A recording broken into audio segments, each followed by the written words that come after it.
Good evening, everybody. Welcome to tonight's meeting. Before we proceed, can I ask you all, please, to either switch your phones off or to put them on silent. Just to show you I practice what I preach, I've done it.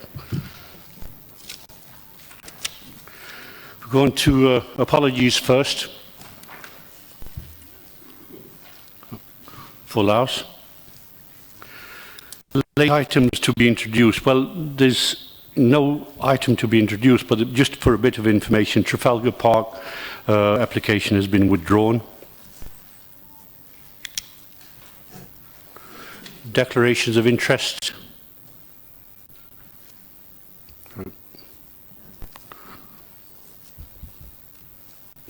Councillor Winter. Yes, can I just have it noted that although I have no interest in Chellaston School, my two grandsons do attend. Thank you. Minutes of the... Sorry, Chair. Sorry, I was just looking at the agenda there.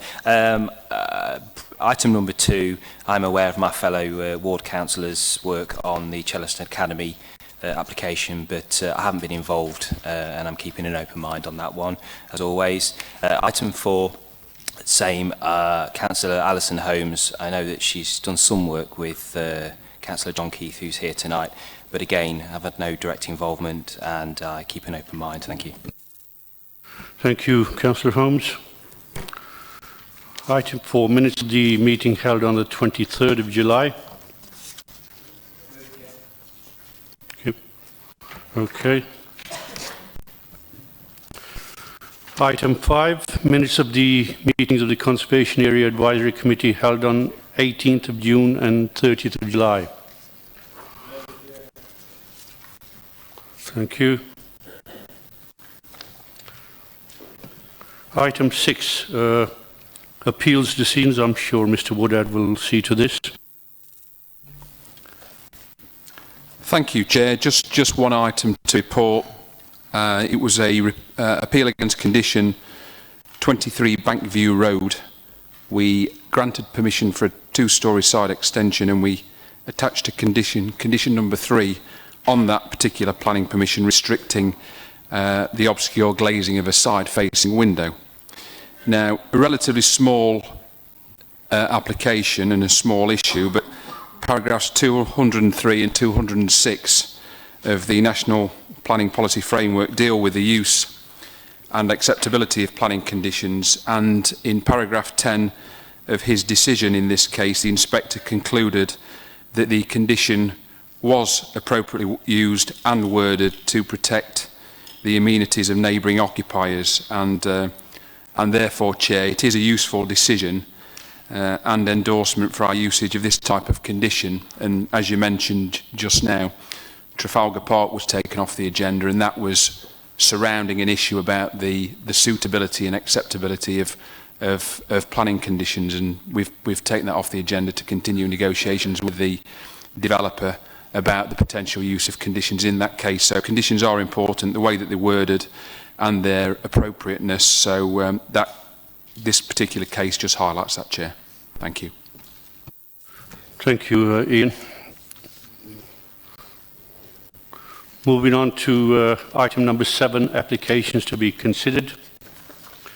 The first one we're looking at is land off North Avenue, Darley Abbey, pages 1 to 27. And we are going to get told about this. Thank you, Chair. This is an outline application for residential development for up to 49 dwellings with formation of vehicular access and provision of open space in this greenfield site north of North Avenue in Darley Abbey. The site is in the Green Wedge and in the World Heritage Site buffer zone. It's located outside the built-up area of Darley Abbey and it lies adjacent to the A38-A6 junction, as you can see on the plan. Means of access is being determined under this application, with all other matters reserved. An indicative housing layout and sections is submitted in support of the application, as you can see on the screen, but this does not form part of the determination this evening. I've got some 4 updates for members. We have 4 additional documents which were submitted on behalf of the Darley Abbey Society to support their objection to the development, and these have been circulated. They include a technical note by Mode Transport Planning, which raises concerns about the proposed means of access off North Avenue. We have a heritage impact assessment submitted by Drury McPherson Partnership, which relates or concludes the development would cause harm to the setting and character of the World Heritage Site. We have appendices to this heritage statement, which include photos of the views of the site. And finally, a review and assessment of surface water runoff by Peter Steer, which concludes that the applicant's flood risk assessment does not take proper account of the potential surface water runoff from the site. Members will recall a previous outline application which came to committee in September 2014 for up to 45 dwellings on a similar site, although this application proposed a different access arrangement, which is shown on the screen now, from the eastern end of North Avenue, as opposed to the western end, which the current scheme is proposed. This scheme also related to a larger site area and incorporated land within the World Heritage Site. The current proposal removes any development from the World Heritage Site, except for a footpath link onto North Avenue to the south end of the site, and hence the Red Edge site has been reduced. That application was refused on 4 grounds, due to the impact on Green Wedge, the impact on the significance of the World Heritage Site, the potential for isolated and detached layout not related to the existing urban area, and the lack of an archaeological assessment of the potential Roman road within the site. The current scheme has sought to address the archaeological reason by undertaking a site investigation, and the county archaeologist is now satisfied with that. The other 3 refusal reasons are matters of principle, and they are still considered to be relevant to this proposal. The development of the site would be harmful to the character and openness of the Green Wedge, and is therefore considered contrary to saved policy E2 of the local plan, which is adopted policy and still carries weight in your decision making, since local plan policies are consistent with the NPPF. Recent appeal decisions for new housing in Mickleover Green Wedge have been dismissed on the grounds of harm to the openness and function of the Green Wedge, and these are material to the determination of this proposal. Regard must also be had for the NPPF, which requires that in the absence of a 5-year supply of housing, permission should be granted unless the adverse impacts would significantly and demonstrably outweigh the benefits of the proposal. This site is a deliverable housing site, and the city does not have a 5-year supply of deliverable housing sites. This is being addressed currently through the core strategy, which currently has weight, although the evidence base, which includes the Green Wedge review carried out in 2012, has been shown to be robust, and this was demonstrated in the recent Brook Farm housing appeal decision. The review identified this site as performing an important Green Wedge function and was not seen as suitable for built development due to its topography, isolated nature and prominence in the landscape. The proposal would therefore undermine the character and function of the wedge and is considered conflicting with that local plan policy. Development would also be harmful to the World Heritage Site. It lies within the buffer zone, as shown hatched on your plan. The World Heritage Site lies directly adjacent to it, which is the orange crossed area. It would still cause significant harm to the outstanding universal value of the Derwent Valley Mills World Heritage Site, and it is not outweighed by the public benefit of the proposal in terms of housing delivery. The benefit must be balanced against the international importance of the World Heritage Site and the harm that will be caused to it. The proposal would be visually prominent in the valley due to its elevated position and would impact on the landscape setting of the World Heritage Site, which is an integral part of the historical significance. It would therefore be detrimental to the special character of the World Heritage Site and is considered contrary to policy E29 and the policies of in the NPPF. The topography of the site and its relationship with existing properties on North Avenue would make it difficult to achieve a housing layout which ties in successfully with the built-up area of Darley Abbey. The inspector at the City of Derby Local Plan Inquiry in 2006 referred to the unsatisfactory relationship of any development with the adjoining houses on North Avenue and this statement remains relevant to the current proposal. The proposal is therefore unlikely to achieve a high-quality design and layout, contrary to our policies GD5, H13 and E23. Further reason for refusal is recommended in this application on the grounds that the proposed design and alignment of the principal access road to the site, which is to the western end of North Avenue, shown on your screen now. The Highways Officer has raised objections to the access due to its inadequate visibility and insufficient turning space on the bend in the proposed highway, which you can see on the screen, is very tight. The means of access proposed is therefore detrimental to highway safety and contrary to policy T4 and the technical guidance in Manual for Streets. The Highways Officer is here and can expand on this further. So for these reasons, the application is considered to conflict with the saved policies of the adopted local plan and the overarching guidance in the NPPF. Development will cause harm to the openness of the Green Wedge, historic significance of the World Heritage Site, and which would amount to significant adverse impacts sufficient to outweigh the presumption in favour of sustainable development outlined in the NPPF. The application is therefore recommended refusal, and you have 2 speakers. Thank you, Sarah. We have a number of speakers on this. For the applicant, we have Mr. Jonathan Jenkin, and also for the objectors, we have Mr. Hall and Councillor Jack Stanton. So can I ask Mr. Jenkins to come first, please? In case you haven't been before us, it's 3 minutes and 3 minutes only. Thank you, Mr. Chairman, members of the committee. My name is Jonathan Jenkin, Chartered Town Planner, Managing Director of Planning Design Practice, a leading Derby consultancy. I've worked in the city for more than 18 years and I'm strongly that you should support the application tonight. I am mystified by the strength of opposition. This is a very poor quality grazing land, degraded by the building of the A38 in Palmport Island. It's scruffy and unkempt with a tarmac track leading to a farm and 2 communication towers. The sites are not prominent or elusive, except well over the A38. This council needs to build many more houses. The site is sustainable location on the side of the city next to existing houses with easy reach to the city centre. The council does not have planting supply.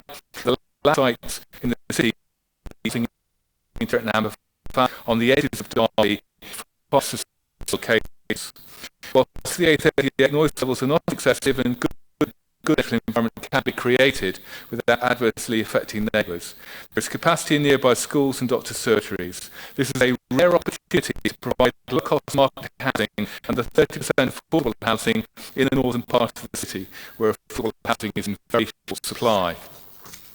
The land is bounded by housing and the A38 on 3 sides. I regularly walk along the Derwent Valley Heritage Way. The site does not make a perceptible contribution to the character of the Derwent Valley. The site is seen within the context of surrounding residential development and the A38. It is more than 600 metres west of the Heritage Way, on the other side of the river, where the view is blocked or mediated by intervening trees and hedges, and by surrounding development.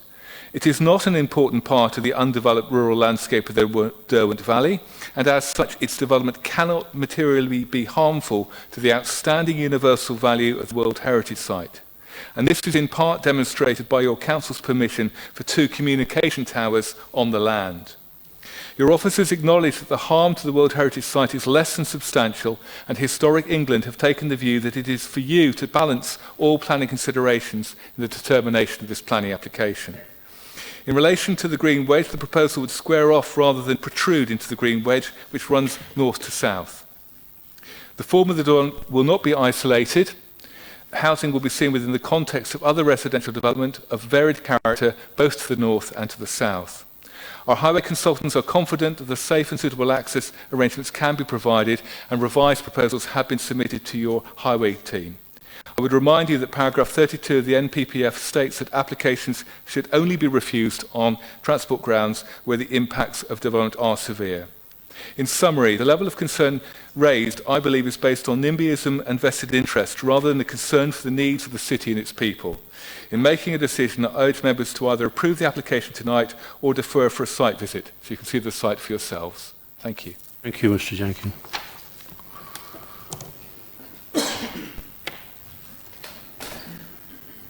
Could we have Mr. Hall?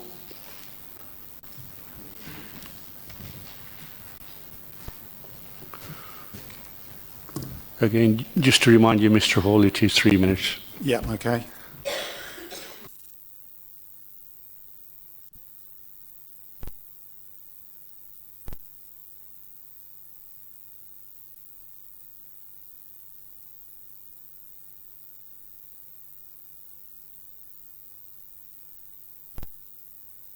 You've got copies of those, so we don't need to go into them. Just on the first matter about the harm to the World Heritage Site, the experts do say that there would most definitely be harm to that. It would be, the development would be clearly visible from the river. It's not something to be done lightly, and I think the resulting harm is surely not something which will be outweighed by any public benefits from such a relatively small number of houses, 49. The proposal does suggest screening by trees. That's possibly a tacit acknowledgement by the developer that actually the development would be harmful. In any event, it takes many, many years for trees to grow and mature. As I mentioned, 49 houses is a relatively small number in the overall context of the housing shortage, and yet does have the potential to cause permanent damage to the World Heritage Site. Possible implications for its listing as a UNESCO World Heritage Site. The new houses, we don't think, would fit with the existing housing on North and South Avenues or complement it, and they constitute an eyesore. And the proposed access from the end of North Avenue appears to be quite unrealistic to realise as a practical solution. As has already been mentioned, the green wedge will be degraded, and that does have the important function of separating Darley Abbey and Allestree. The council report appears to understate the problems that would arise from the increased traffic generated by the development. At the least, there should be a robust assessment of the effect the extra traffic would cause, particularly on the South Avenue Church Lane junction. This was only designed to provide access to the pre-war housing at the top of South Avenue, which is quite narrow. There are frequently vehicles parked around the junction and on both sides of South Avenue, narrowing it to the extent an emergency services vehicle wouldn't get through. A robust assessment is needed that would demonstrate the junction and other features, such as the 90-degree blind bend at the east end of North Avenue, could operate safely with increased traffic levels. There's a lot of concern amongst residents about this particular issue. Surface water runoff appears to have been inadequately considered. No thought appears to have been given to the runoff of water from the surrounding land into the proposed storage pond or where the outflow would go. This idea appears to be unrealistic and unsustainable, and on its own could make the proposed development unviable. Thank you. Thank you, Mr. Hall. Councillor Stanton.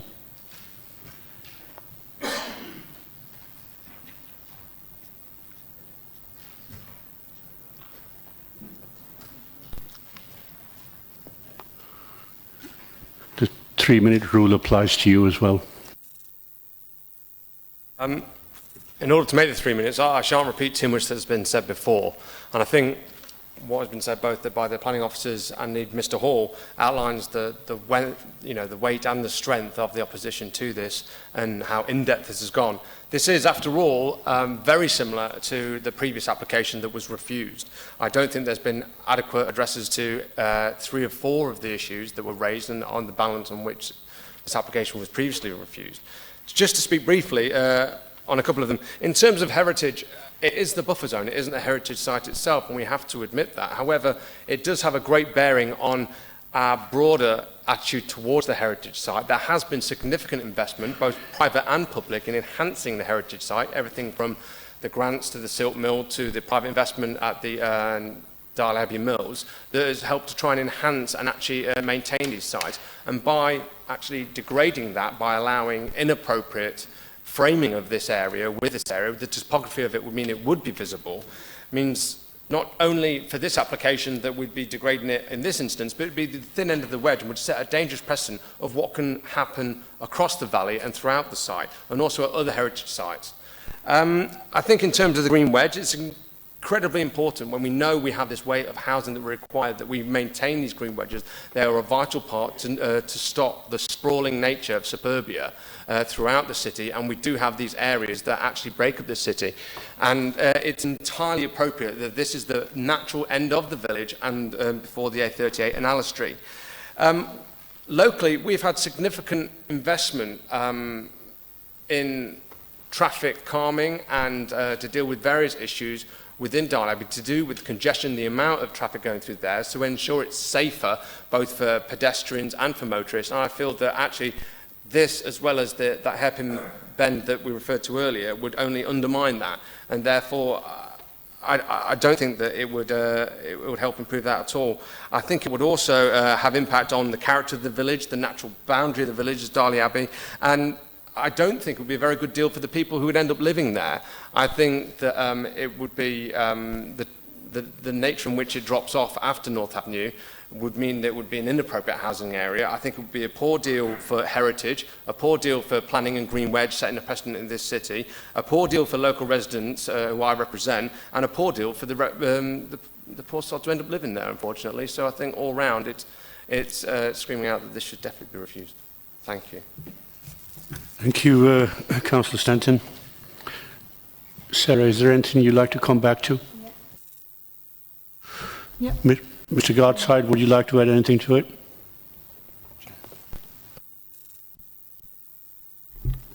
There's one thing I was going to clarify for members. Jonathan Jenkins mentioned the highways revisions. Our highways officers, Paul Chamberlain, was in discussions last week about potential changes and improvements to the access, although in the absence of any acceptable proposals, he has told them that he maintains the objection, so we decided to bring it to committee, since obviously there are 3 other reasons for refusal recommended. Thank you, Sarah. Well, as the officer said earlier on, the application was before us a few months, a few months ago. It has been slightly changed, but the underlying issues and concerns remain there, so I'll open it up to the members. Councillor Titley. Yes, I have grave reservations about this application. As you've well summed up, Chair, we did look at a very similar application, but really to me a few months ago, no, not more than that.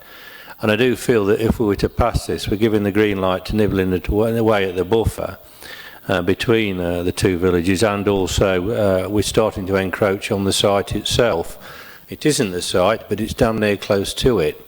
And actually, I would disagree with the developer's view that it isn't a pleasant vista looking down there. There's many a time I've travelled along on business coming back to Derby, and I've looked down there and thought, well, that's a pleasant sight to see, and it's freshened my mind up.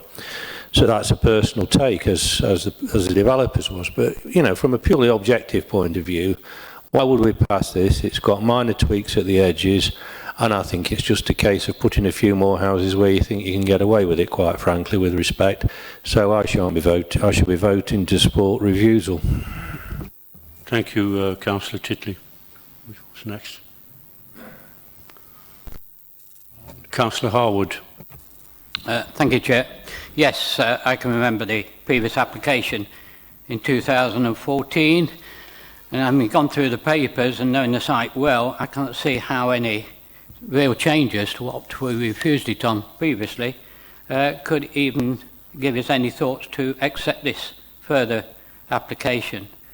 We could probably add to the reasons for refusal the destroying of the wedge between Darley Abbey and Alistair comes to mind. The problems with the access, which is going to be listed off North Avenue, and the problems there, not only with the turning head, which has been mentioned, and narrowness of the road, even if it's widened, it could still cause considerable problems, and the poor visibility for vehicles, and even for pedestrians if it comes to that.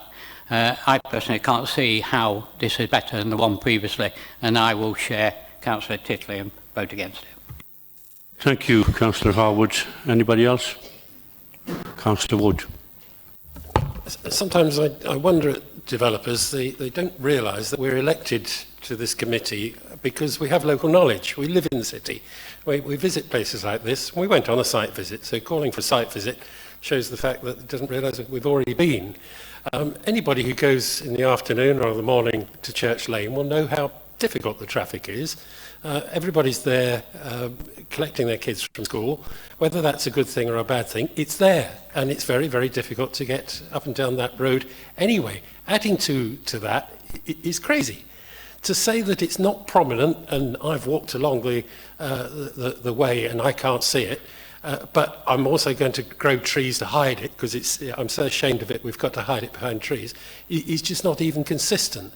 We're not fools, and I think I certainly support the recommendation. Thank you, Councillor Wood. Councillor Martin.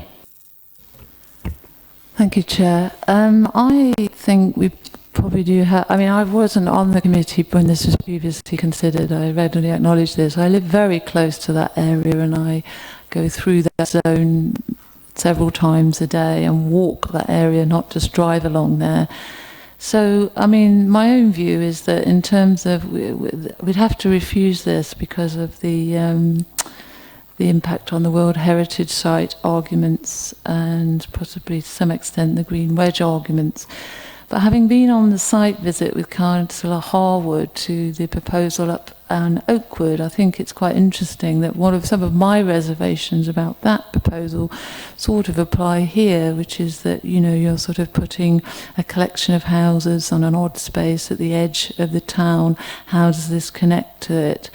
And some of the arguments you're using here, we need to be careful because they do apply, I think, to some extent to that site. For example, in here it talks about all the houses, the backs of the houses approaching this site, and that would make integration strange. I mean, I just don't buy those arguments. I know that area extremely well. I walk up and down, I cycle up and down it several times a week. There's a new housing development at the bottom of there, alongside the 30s houses that sort of fits in okay.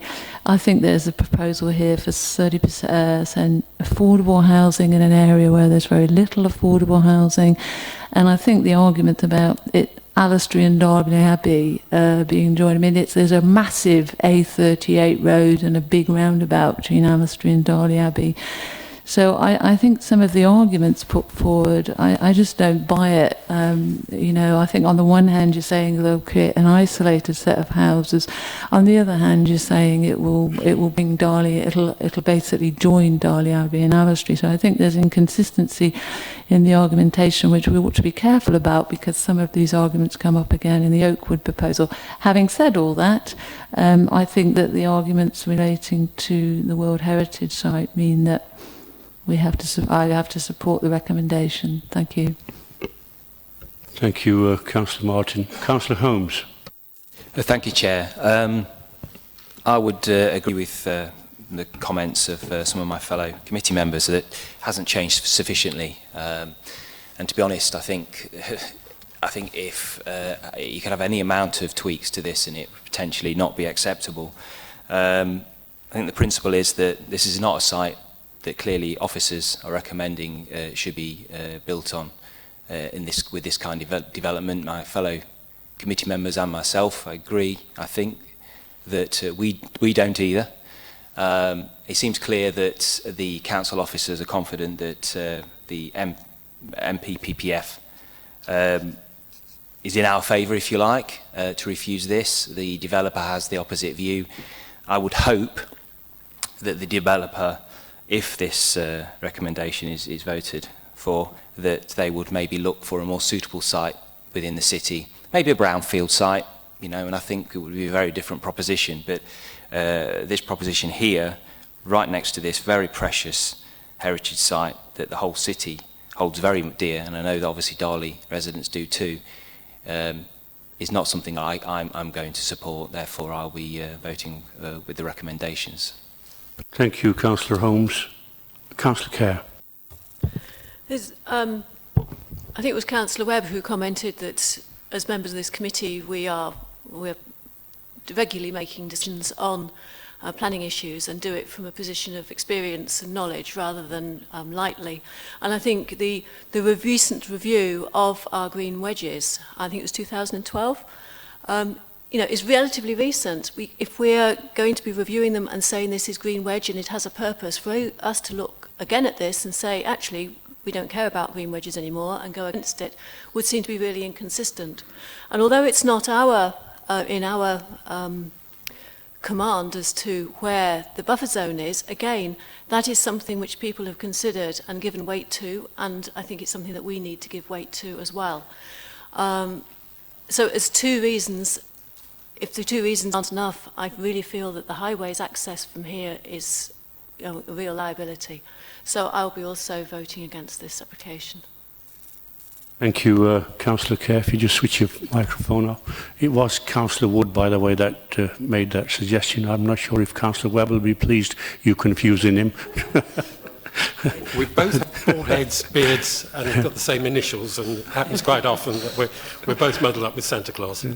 But, no, I mean, what you said was totally right and appropriate. Although we may not represent the ward or live in it, but out of the 17 wards, I think most of us, at some point or another, either driven through it, walked through it, campaigned through it. So we are well sort of up to date on what is needed, what is for the people and what is against the people. So just as a matter of information for future applicants and for the members of the public to reassure them that we do know what we're doing. Anybody else?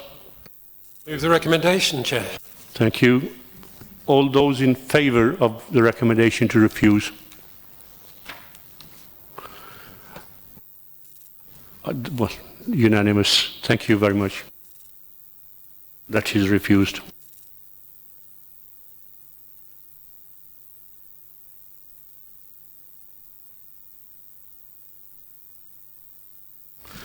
The next application is Chellaston Academy, Swoxton Road, pages 28 to 36.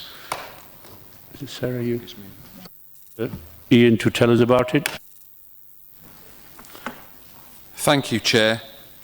Just one housekeeping item to add to your report.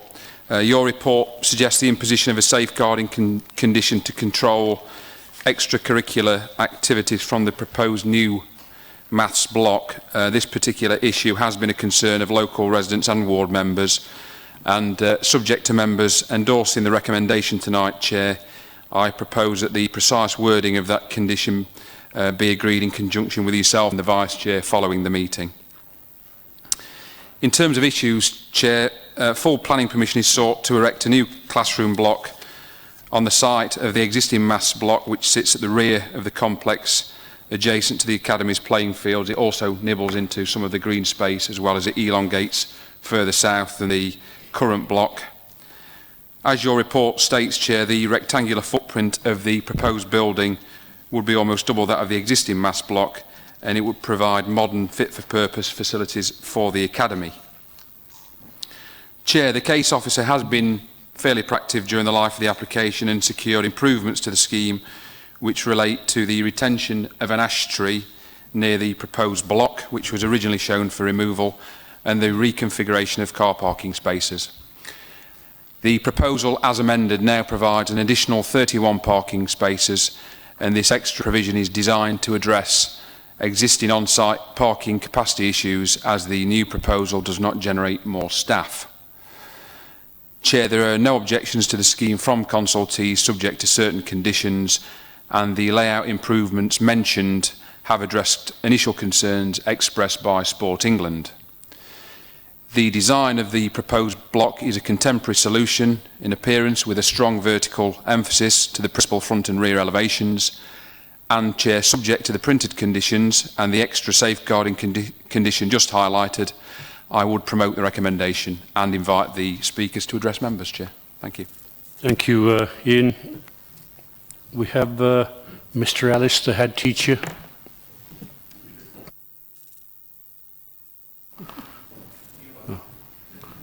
Well, that calls for detention. 3 minutes, Mr. Ellis.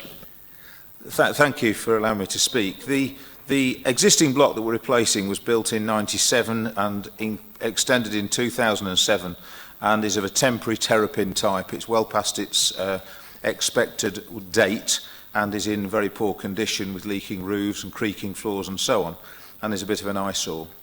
The big issues of overcrowding will be addressed by the new block. We're not looking to expand the school, we're looking to absorb current over-subscription to the school and to try and address lessons being taught out of specialist areas.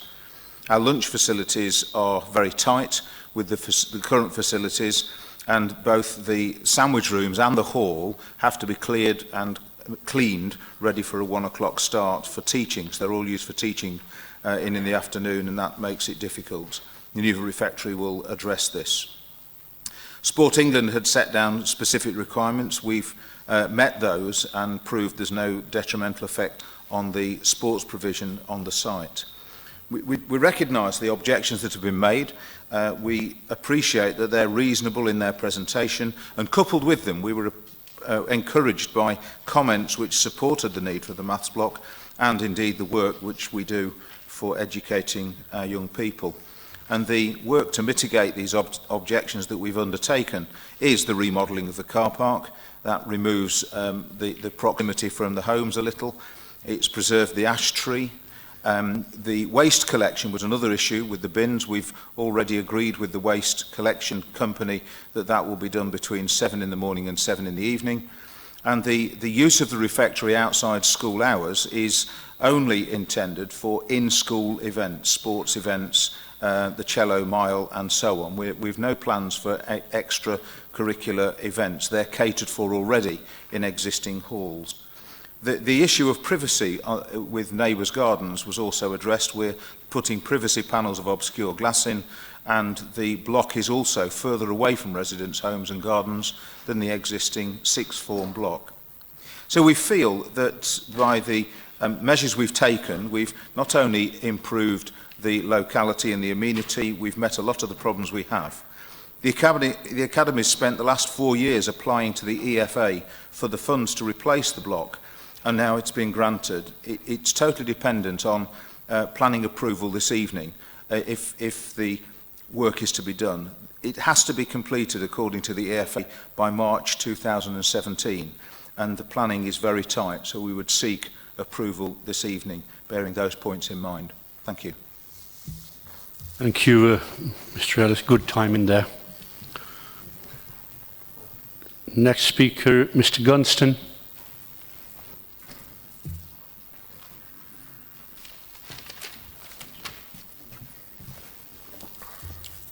Three minutes, Mr. Gunston. Okay. Mr. Chairman, members of the committee, I'm here representing a number of residents with properties who sit adjacent to the side of the school grounds that the proposed building is due to be constructed on. I'd just like to mention to start that we do actually encourage the school maintaining its modern and capable facilities to provide a good level of education for the local children. However, we feel the need to raise a number of concerns, and these are as follows. Primarily, the issues are around the potential use of the building out of hours. I think we haven't actually had much communication from the school in terms of guarantees of what this will be used for.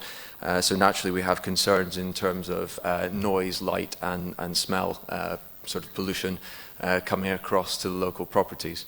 Light pollution from the building and the car park, and also the potential of noise and light pollution from the use of the refectory. So we're looking for some kind of reassurance, effectively, in terms of how this is going to be used. We're also concerned in terms of the privacy for the residents and also for the children using the schools. It's good to hear the representative from the school actually mentioning the inclusion of opaque glass, but again, I don't think we've had that communicated to us. And discussion on bin collections, again, it's interesting to hear that now. We'd like to have some kind of guarantee that those times of 7 a.m. to 7 p.m. will be held, and that won't just be ignored when the next contract with the bin providers will be established. I mean, one of our concerns is the lack of consultation, I think, that we've had between the school and the local residents, where we would like to have a bit of a face-to-face conversation rather than having to go through formal channels. We do propose a number of solutions, primarily around the rotation of the building to switch the positions of the classrooms and the refectory, which would distance the refectory from the properties and also add blocking line of sight between the refectory and the properties themselves. The distance would also help with some of the noise and light pollution. You would be able still to maintain the phase one approach of building some of the building by putting the classrooms up first, maintaining the existing maths block, and then demolishing the existing maths block to then build the refectory afterwards. So we don't think that should hold up things from a scheduling perspective. We propose a number of trees be put out along the boundary grounds to also attenuate some of that noise and light pollution. And as mentioned before, the opaque glass. In summary, our recommendation is to reject the proposal until the school has clarified that they will meet the following requirements: to rotate the building to switch the refectory and classrooms, limit the use of the building for out-of-hours use to a reasonable level, and give us some reassurance in terms of what those guidance will be, inclusion of that opaque glass in any windows facing towards the properties, and also for the school to formally agree the limitation of the collection of bins between 7 a.m. and 7 p.m. Thank you. Thank you. Mr. Woodhead.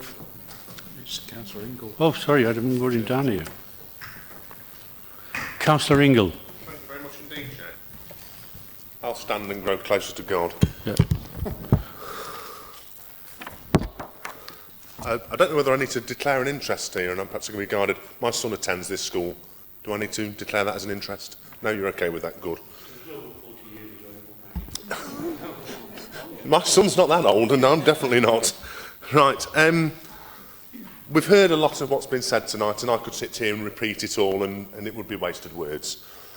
I think that the way this plan application has been dealt with almost a bit secretively, and people don't seem to want to talk to each other. And I think that if that had happened, we probably wouldn't be here. However, the top and bottom of it is we are. I have concerns about the refectory in particular. You've heard the proposal from my constituent to say, can you turn the building round?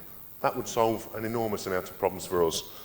And also we've heard from the school tonight, this is the first time we've heard it, that it's only going to be used for certain things. I would like that in writing, and can we make that a condition? Mr. Woodhead, could that be made a condition?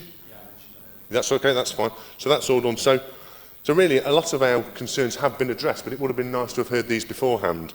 I would say I just have a concern about the refectory, because a refectory is a place to eat, drink and be merry, which is very similar to a pub, and there's extra car parking going in when no additional staff being taken on. I am concerned that in the future things will change and it could be turned into a place where parties are held over the weekends. So that's our concern, and I would say to members, if that did happen, you know, if we were here now and asking for a pub to be put there, would we allow it? I think the answer to that is probably no. But as I say, it would have been nice to have a lot more communication beforehand, because we probably wouldn't have been here. Thank you very much, Chair. Thank you, Councillor Ingle. I'm sure as an ex-pupil, if they do have parties, they'll invite you first.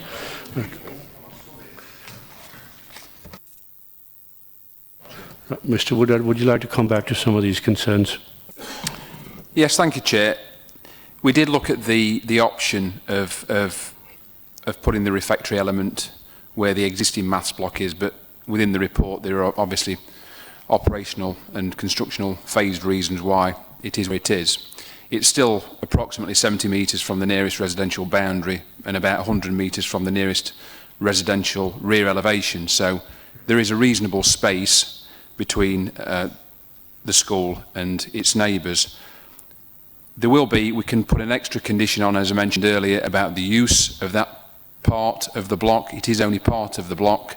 It's a ground floor part, and it will be used obviously for accommodating the students at meal times, but we can put a condition on, a safeguarding condition to address that.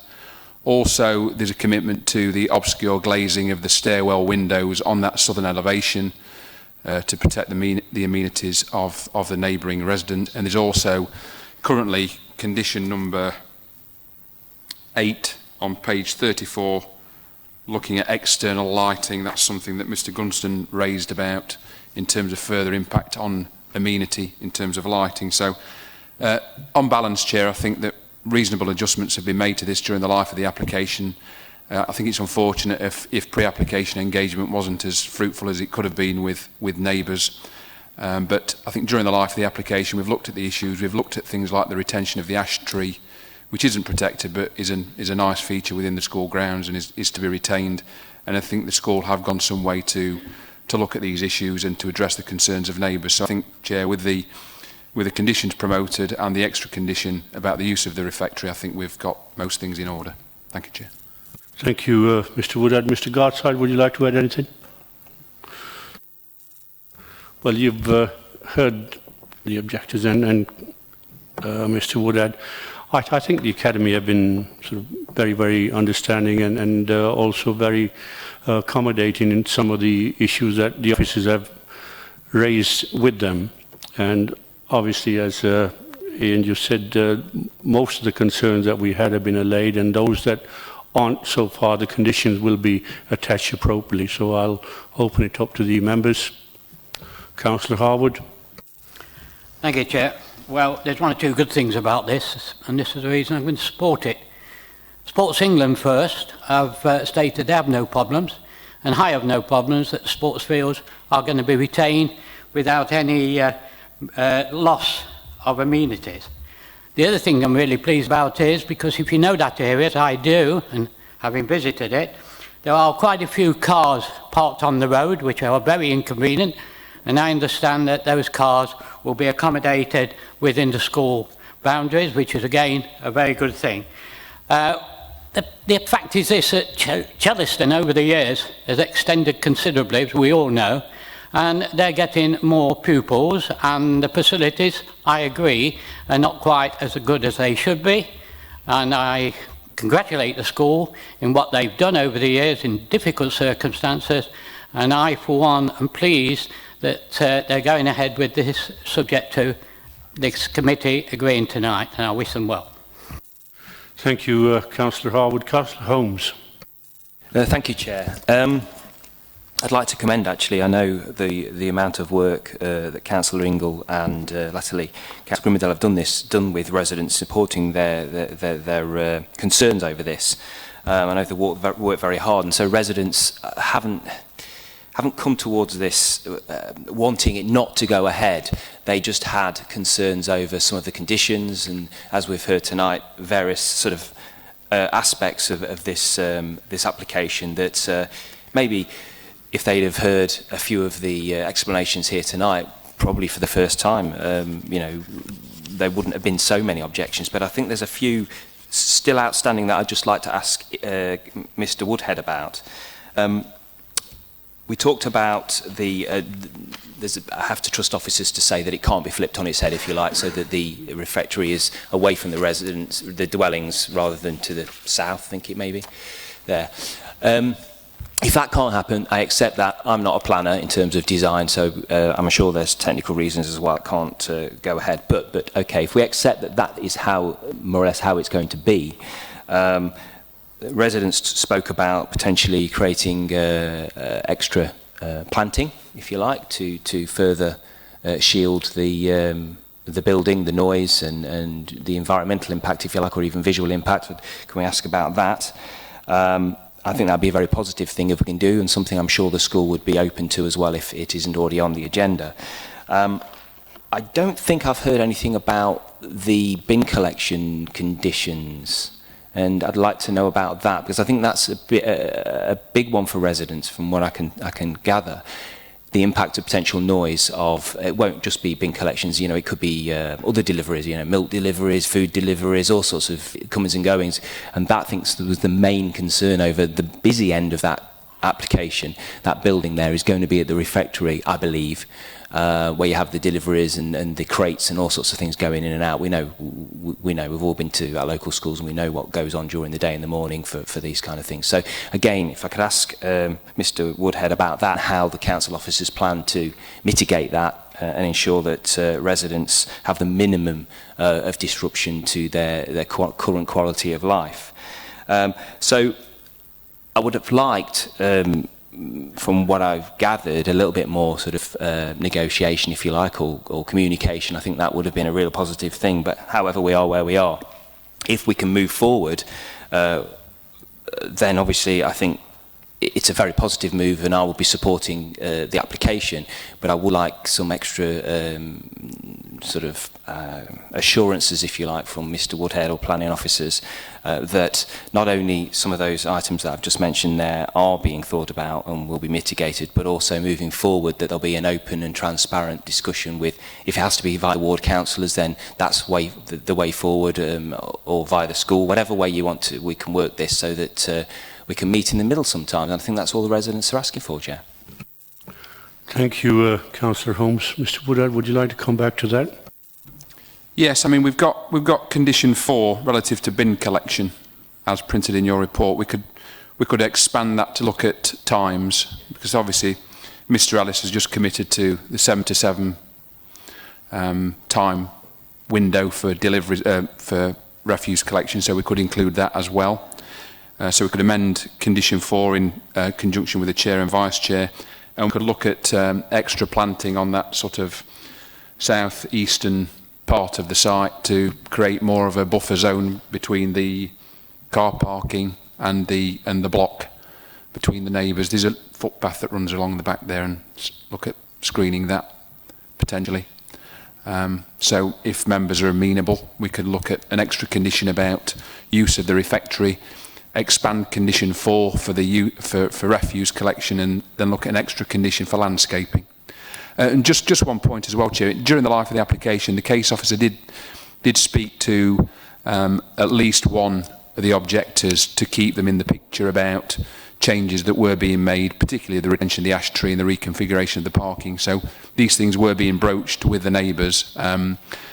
Sometimes we don't have the capacity to speak to every single neighbour, but there was definitely communication because I was involved in that, Chair. Thank you. Thank you, Mr Woodhead. Councillor Kerr. I think we've had a really good example tonight of how important dialogue is and also how difficult it is. We've heard that from both sides. There is a desire for dialogue, but it's not quite happened. And I think it's a message to all of us, both as local members and probably also as officers, to see how we as communities can do that better. And I've been really pleased to hear that there is that willingness for dialogue. And if we can just achieve it over this finalising of the details of the conditions, and I think condition 7 might include the sort of it talks about ecological enhancement, and I think that's probably a landscaping scheme that the residents would like to see happening. And obviously it takes time for trees to grow, but if we plant the right species. So I think we've got a way forward. I think it could have been better on the way.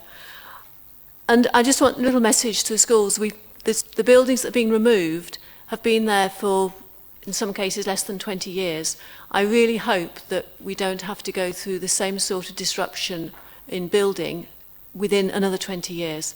And I think to safeguard that, we need to make sure that our new buildings are as environmentally friendly as possible. It'd be lovely if this building could have solar panels on it, both for the water heating, for the kitchens, and for the solar electricity as well. And having that linked into a maths block gives a whole lot of curriculum links as well, if that can be achieved. So if that's not already built in, there may be planning implications because I think it's got a flat roof and you may want to put these at an angle, but can we allow officers to negotiate that if needed? Maybe another condition on that?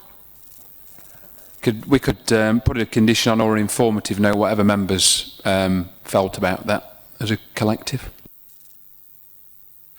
Councillor Wood. Yeah, we say it's difficult to talk to local people. No, it's not. We've set up things, and I know the planning department have never heard of them, but they're actually called neighbourhood boards. Now, planning applications should be discussed by neighbourhood boards, and they would know about this, and they would have, if the neighbourhood board had taken this up, and I'm not saying it's the planning department's fault, it's as much the neighbourhood board's fault to do that, that there would have been much better dialogue if that had happened. What's to stop this being a pub? Well, one very big thing, which isn't a planning matter, but pubs are for over 18s. And if you put a building that's going to be used by over 18s, there's 20% VAT on it. If you put it for under 18s, there's 0% VAT on it. So there will be 20% of the cost will be involved by the school if that was the case. I realise that's not a planning matter, but it does safeguard the fact that this would be used by under 18s. And I do think that needs to be carefully put into that wording about in-school activities, that it's purely for the benefit of the pupils of the school, not for the benefit of the school, because the school could say, oh yes, we'll get a licence, we'll open this up to afternoon activities, this will bring in an income for the school. So the wording of that condition is extremely important, that it's for the pupils of the school. Yeah, the bin collection one is one I noted, and I'm glad that's going to take place, and the opaque glass and screening. I think that could be negotiated by the officers, but I think it's up to the ward councillors and the neighbourhood board to keep an eye on it to make sure that it's properly placed. Thank you, Councillor Wood. Anybody else? Well, if you're all happy with the suggestion that Mr. Wood had made about the extra conditions, then would anybody like to move this to vote? Councillor Holmes? Yeah. Okay. Those in favour of granting the permission?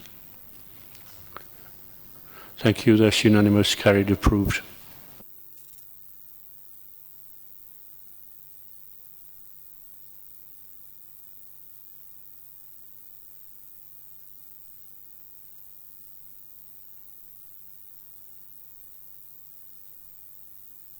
As I said earlier on, Trafalgar Park was removed, so we now move on to application for land at site of 25 Fairborn Drive, Mickleover, pages 50 to 58.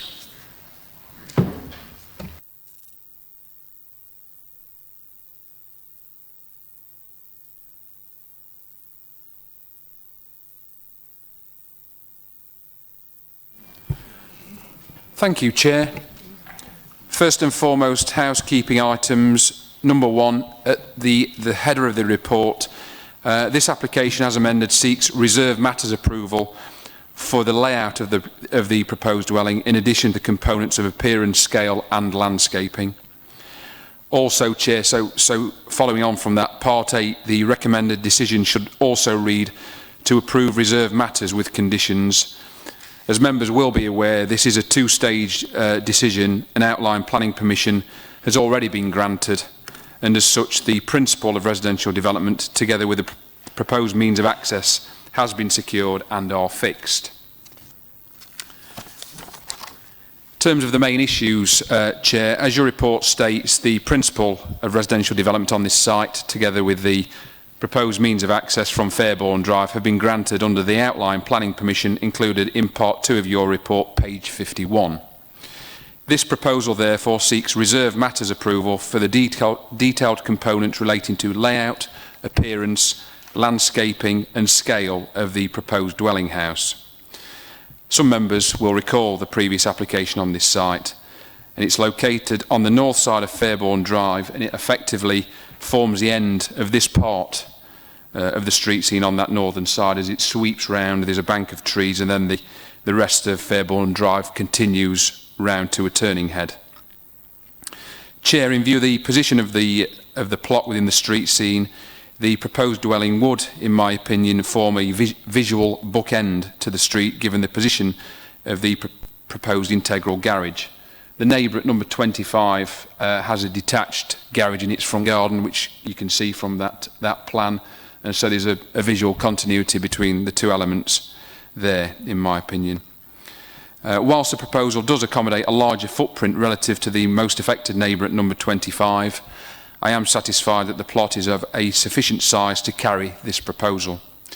In layout terms, the relationship to that most affected neighbour at number 25 is reasonable in this case, and the scale of the two-storey dwelling is acceptable in this two-storey setting. Chair, I feel that it is a perfectly reasonable proposal in this context and promote the recommendation as printed. As amended as part of my housekeeping, and you'll note you've got 3 speakers also. Thank you, Chair. Thank you, Mr. Woodard. We do have speakers on this. Can I ask Jeff James of Montague Architects to come in first? I think you're experienced enough to know about our 3-minute rule.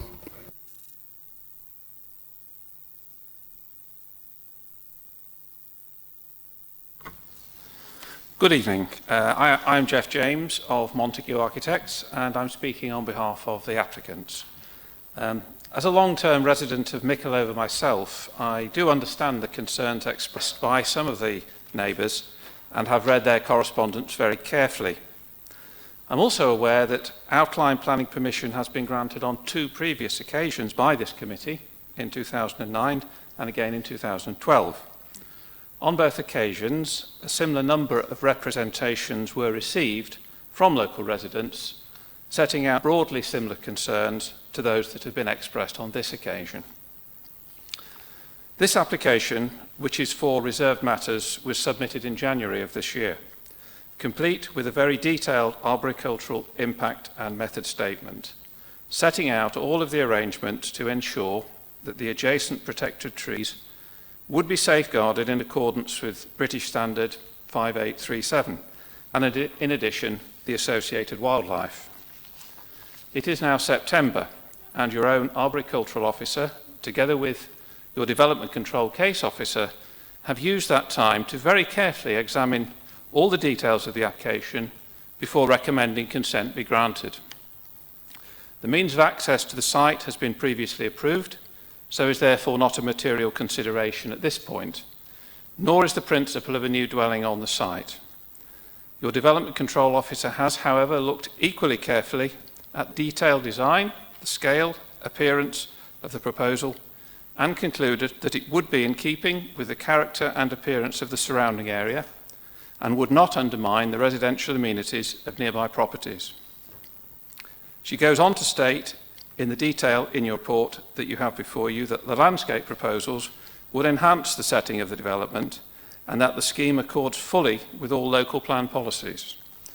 In conclusion, and with the greatest respect to those who have expressed concerns over the proposals, I would ask you to recognise the extensive work that has been done by your own officers over the past 6 months to ensure that the scheme is entirely worthy of your support. Thank you. Thank you, Mr. James. Can I ask Mr. Richards?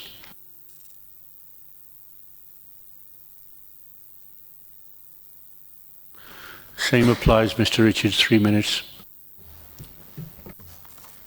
My community has previously made representations of concern regarding this site, along with the trees covered by the TPO, plus a decline in wildlife following previous local developments. The proposed application also recommends removing a protruding spur from a healthy ash tree protected by the TPO, even though it overhangs public open space, which does not interfere with the current owner's land. This is not acceptable. The proposed house has too big a footprint and impedes the TPO inclusive of roots. It is also not sympathetic to the rest of the surrounding properties. It is intensive development for maximum profit. Although the necessary administrations of application have been met, we feel that lip service is being made. 2 weeks ago, a JCB turned up at the site to clear the land of young saplings, etc. Discussions by me and a neighbour, to who we believed was the agent, returned a proposal for the residents to pay £300,000 in order for them to walk away. We were also told that any resultant TPO fine would be worth it in order to get the site cleared. Should we now trust this agent? There is also no provision within the application to address the surface water and drainage issues, especially during construction. This will impact on the brook at the foot of the site, which is already silted. This will cause further local flooding risks, as we well know. As stated, the footprint of the proposal is far too big.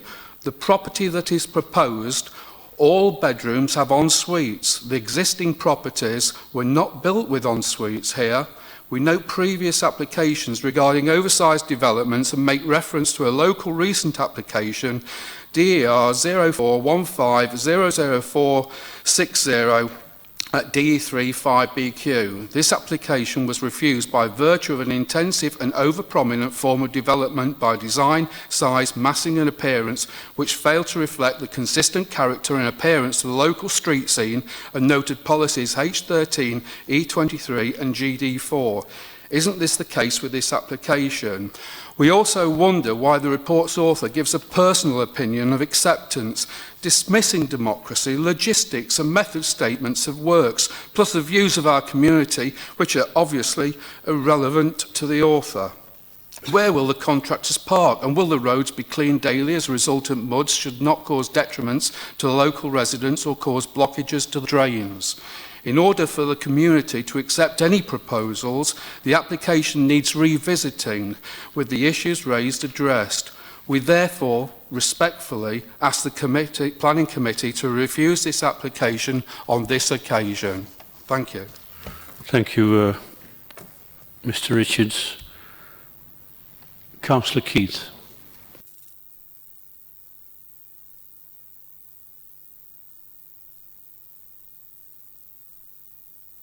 I'm sure you know the rule, Mr. Keith. Aye.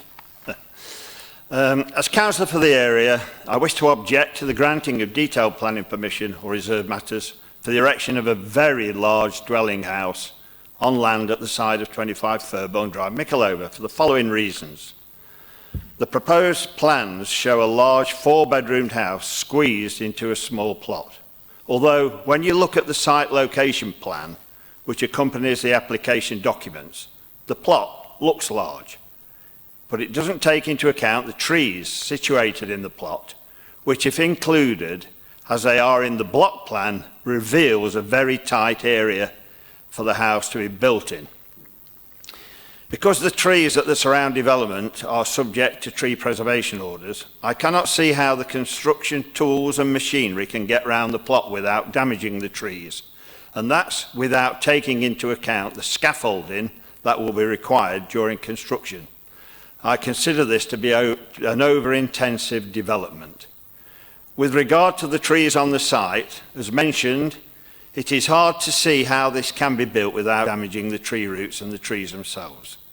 The trees in this location form a valuable asset in this historic woodland, which provides a natural barrier between two housing developments, and any damage of the tree work that has to be carried out will have a catastrophic detrimental effect on the amenity of the area.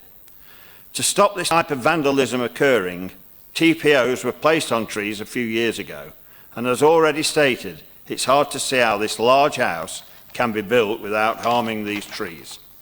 My third objection concerns the detrimental effect this large house will have on the area if planning permission is granted. The sheer size of the building will dwarf the rest of the houses in the area. I estimate it will be at least 4 times bigger than the house next door, and those opposite. And as I've already said, sitting in such a small area with the adjacent trees touching it would make it look ridiculous. Also, the plans to apply render to the bulk of the building would make it the only property in the area to be rendered rather than brick finished. For these reasons, the property proposed would, in my opinion, if planning permission is granted, have a massive detrimental effect on the street scene. I thus call upon the Planning Control Subcommittee to reject this application. Thank you, Councillor Keith. Just before I hand sort of back to Ian to reply to some of them, just to sort of dwell on what Mr. Richards said, although he's made some allegations, we don't know whether they're true or not, but as a committee, we base our sort of judgment on material considerations, and hearsay is not something that, you know, we should be considering. So, Mr. Richards, I'm afraid, you know, we're not sort of aware of any of the allegation that you made against the applicant or the agent. Mr. Woodhead, would you like to come back to some of the issues? Yes, thank you, Chair. We've got condition 3, which relates to surface water drainage. Mr. Richards made a comment about that. We can deal adequately with surface water drainage as part of the reasonable conditions. In terms of the content of the report, obviously, your reports do contain an element of officer opinion. It's to interpret policy and to provide some opinion and judgment based on the officer's professional opinion of the proposal at hand, so that's not uncommon. Mr. Richards also suggested that there would be issues during the construction phase for existing residents, and if members see fit, that we can attach an extra condition about a construction management plan. We've done that before. in other locations. I have been to site. I'm sure others, other members have been to site as well. And when you do approach Fairbourne Drive, there is a fairly consistent architecture, but that does evolve as you sweep around Fairbourne Drive. This plot sort of sits at the bookend of a particular row, and then you sweep round the corner, and the character does change somewhat, and the house types are bigger. And I think it's not correct to say that it will be out of character. There are some fairly substantial plots around the corner, so if you read it in its totality, within its context, I think whilst it is larger in footprint and layout than number 25, when you read it in the context of the street, it's not an unusual or unacceptable proposal. In terms of trees, yeah, there is a woodland TPO that sweeps around the eastern and northern boundaries of this site. As part of this submission, it's obviously an architect-led submission, and as you'd expect, there's a arboricultural impact assessment report and method statement which details all protection measures to be included during the life of construction, and that's been submitted with the application and carefully assessed. So we're happy with the content of that and all the other responsible tree management works that are included within that. So not to repeat myself, Chair, the principle has been established and granted outline planning permission together with a means of access, and we do feel that the layout is okay. The scale, it's a two-storey scale, is okay in this context. All the properties with it around are two-storey in scale.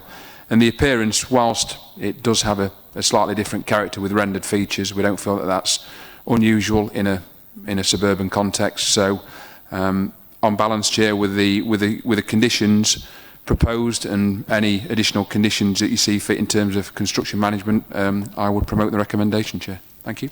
Thank you, Mr. Wood. Although I know what the answer is going to be, but Mr. Gardside, any comments? I thought as much. As Mr. Wood has suggested, we can attach extra construction sort of conditions, but whether it's a 3-bedroom one or a 4-bedroom, we are going to get construction sort of traffic going in there. So if you're all happy with what Mr. Wood has suggested regarding the extra conditions, we can ask him to word them appropriately. All right, Frank's in there first. Thank you, Chair. It's just a question, really.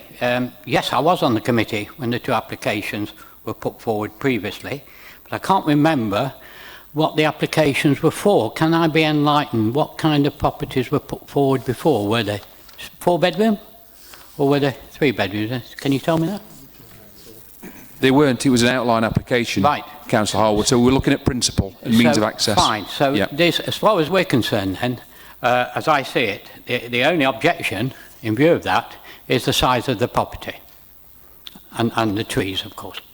Yeah, we've got layout, scale, external appearance and landscaping details that we're looking at now. Thank you, Chair. That's all I wanted to know. Councillor Holmes.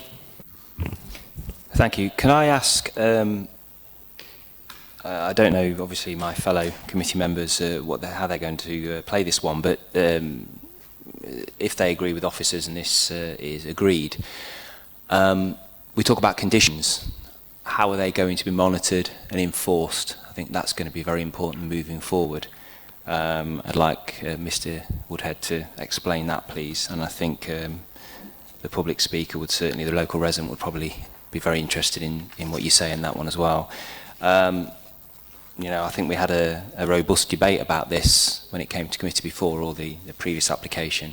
I think it's suffice to say that I wasn't happy then. I'm not particularly happy now, but I won't be supporting this application, but I'll be interested to hear my fellow committee members' views. Okay. Thank you, Councillor Holmes. Councillor Kerr.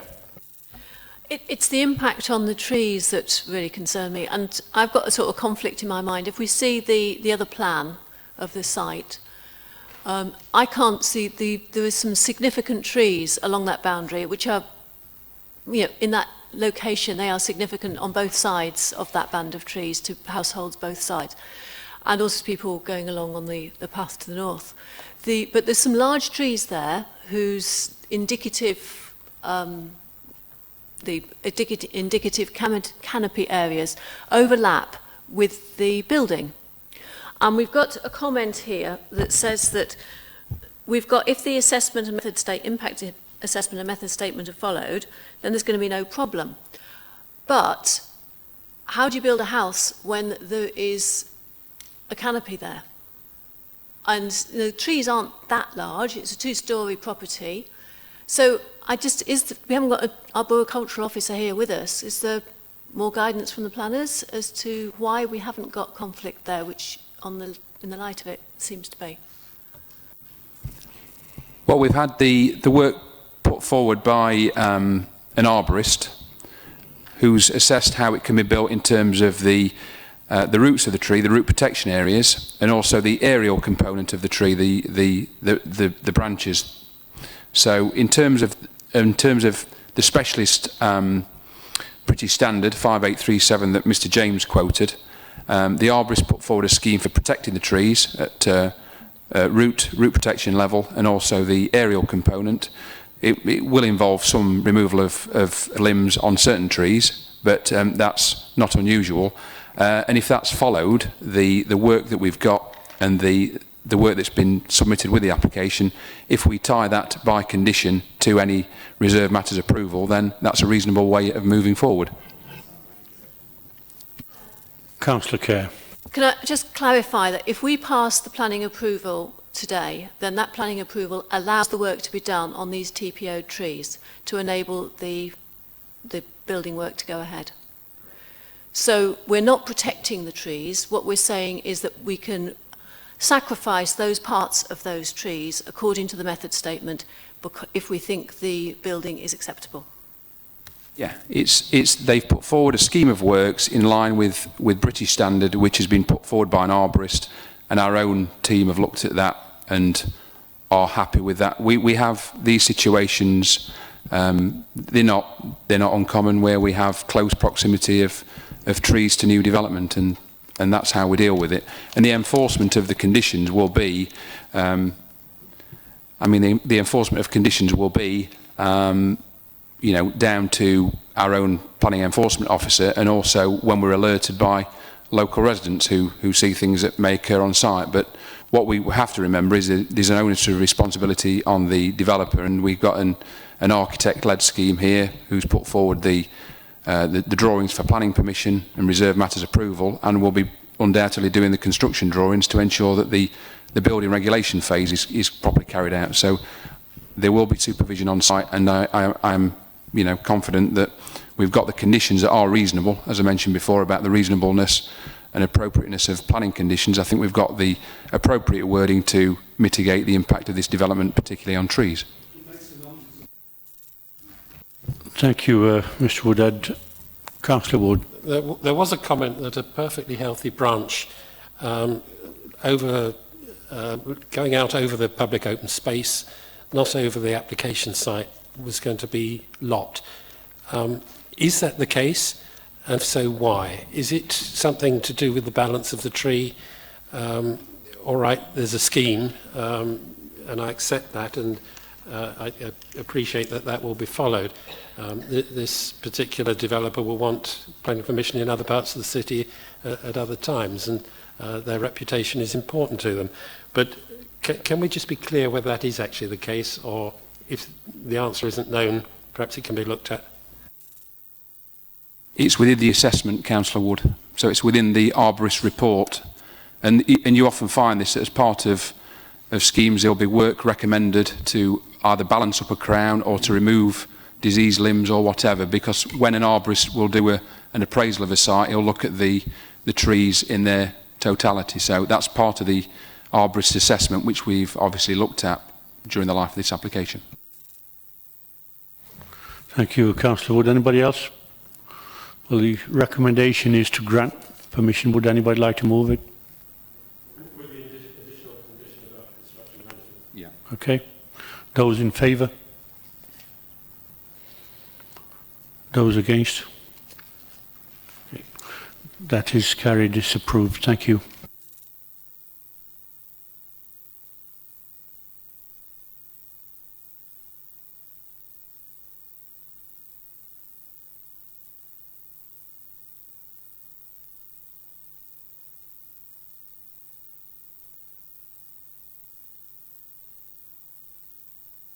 Right, okay. Do you want to go through with this one first?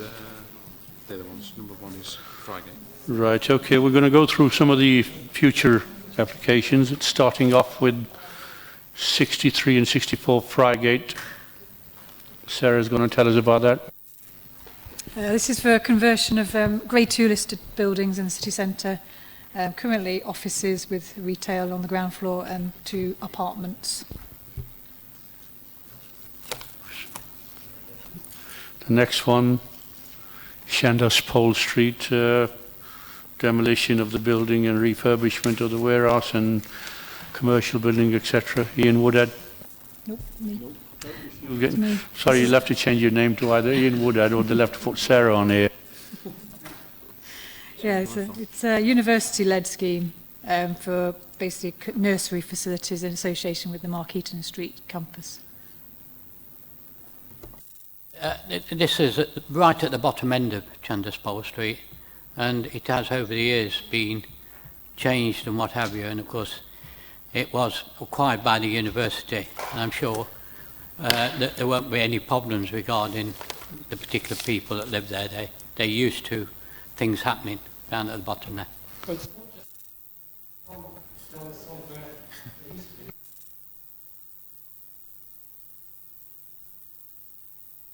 Councillor Martin.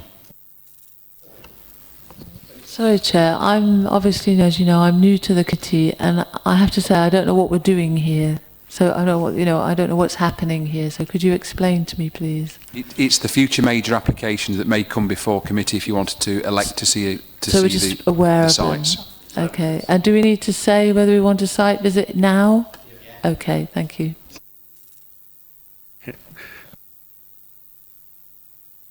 Sorry, the next one is Derbyshire Royal Infirmary, and I'll hazard a guess is Sarah again. Chair, before, sorry to interrupt, I wasn't aware this was going to be on the agenda. I should have checked. I work for the trust. Do I have to declare interest at this stage or when the application potentially comes to committee?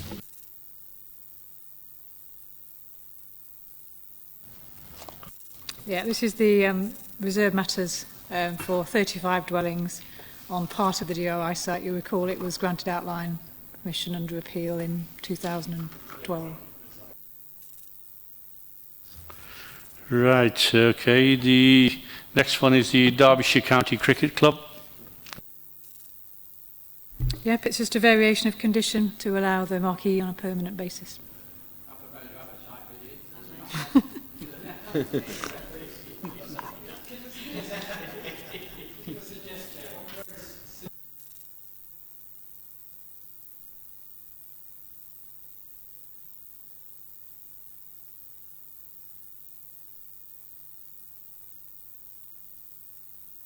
You might think there is.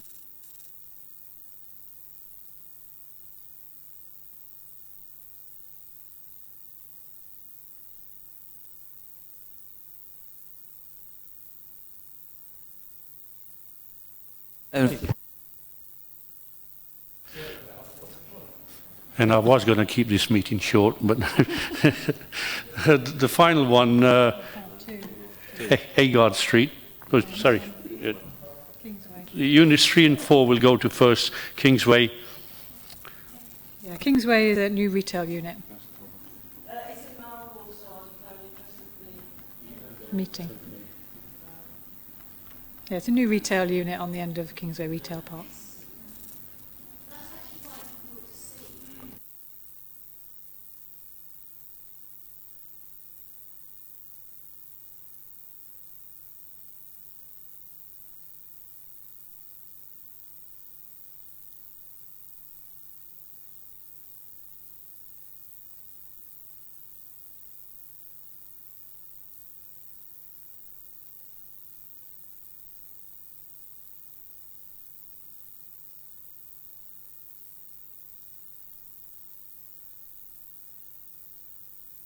I mean, you can, if you want to articulate those concerns to the case officer, Councillor Kerr, this is just for site visit purposes. Yeah. Councillor Froggatt.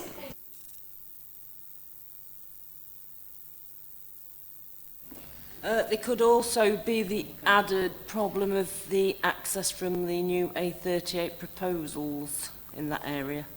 We do have a meeting with the A38 highways later this next month, depending on where they're going to come down.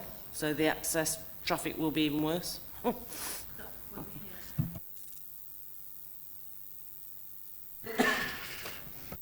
This is definitely the final one, Agard Street. Yeah, this is Agard Street Phase 2 for the student accommodation next to the Flygate one.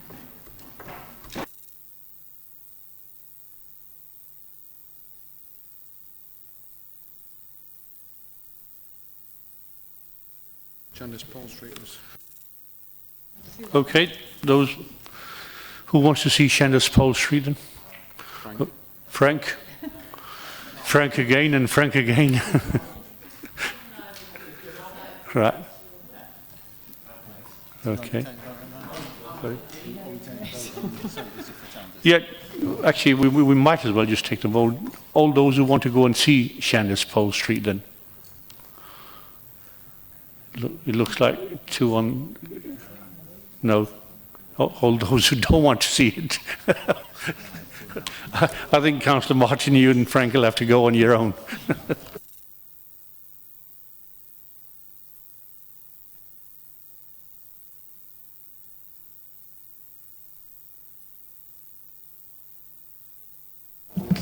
That's it, thank you. Yeah. Yeah, same time, same bad channel next month.